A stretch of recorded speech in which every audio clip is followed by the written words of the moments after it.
Hi, I'm Katie Couric. Welcome to Eye to Eye. The staff at one Rhode Island nursing home jumps into action whenever Oscar the cat visits one of its residents.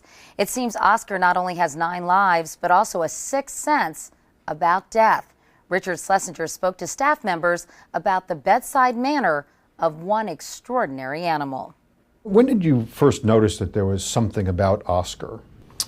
Well, we noticed about 1.5 years ago that he was a rather amazing cat. That's when he sort of first started to make some of his visits. Since that time, we've kept very close tabs on him, and he's not a cat that's wrong very often.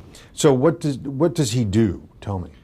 Usually anywhere from 2 to 4 hours before somebody might expire, he enters the room, and often if the family doesn't object and they're in attendance, he'll jump into bed with the resident and curl up next to them. Oftentimes he'll purr. How many times has he done this? We figured that it was about 25 times over the course of the last 1.5 years or so. Has he ever been wrong? To my knowledge, some patients obviously leave the nursing home and go to the hospital. So those types of patients he doesn't get. But for the most part, with patients that are here, he's been pretty accurate. I know actually of no event where he wasn't at the bedside. So he's got 100%.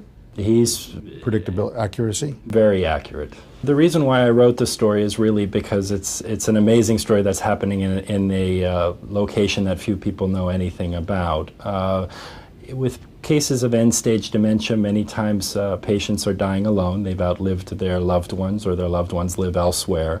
In these types of cases, he's able to provide them with companionship, something that's truly remarkable. Obviously, he's not a replacement for the wonderful care that's delivered at this facility from the nurses to the doctors to the hospice providers. Oscar is sort of part of the end-of-life mix that's provided here.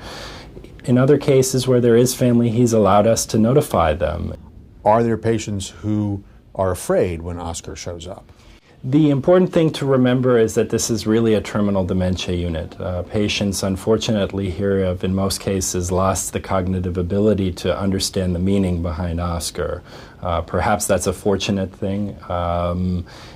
Basically, they might recognize that a cat is in bed with them, and for many that is actually quite comforting. There's been very good data about cats in nursing homes and dogs in nursing homes and providing comfort care in an environment that is very similar to a home environment. So what kind of cat is he? I mean, aside from this odd ability that he has, is he a nice cat? Oscar is not always the friendliest cat. He's not friendly to, he can be bribed like many animals, but he is not a cat that will spend quality time with residents on the ward unless they're about to die. He's not a cat that likes to spend a lot of time with staff. He keeps to himself.